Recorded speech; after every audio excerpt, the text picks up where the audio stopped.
2552 चल रहा है। कार्तिक शुक्ला एकम को 2553 एक निर्वाण संवत शुरू होगा, ध्यान रखिए।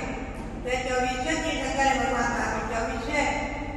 तो इस प्रकार से तीर्थंकर परंपरा अनादि है, मोक्ष मार्ग अनादि है, आत्मा को परमात्मा बनाने की परंपरा अनादि है। और देवलोक रचना जो विश्व है वो अनादि अनंत है। और हम और आप जम्मूद्वीप को गणेश देव के आयखंड में जन्मे हैं। ये आयखंड की व्यवस्था भी अनादिकालीन है।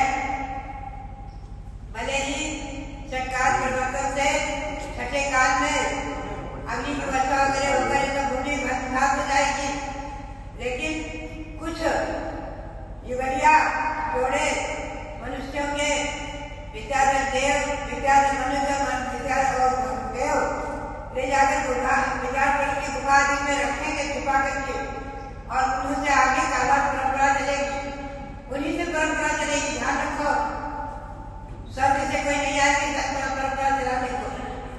इसलिए हमारा हमेशा कहना रहता है कि अध्यात्माओं आप लोग जैन शासन में उच्च कुल में जन्मे हैं, अहिंसा प्रबोधन को पालते हैं, अपनी खानदान शुद्धि और खानपान शुद्धि बनाए रखो, जिससे आपकी पीढ़ी में दस पीढ़ी में आगे तीर्थंकर को जन्म लेने का अवसर मिले, चक्रवर्ती नारायण सत्यनारायण ब्रह्मचारी को जन्म लेने का अवसर हो, मोक्षकामी महापुरुषों को जन्म लेने का अवसर मिले। तो अपनी खानदान परंपरा शुद्धि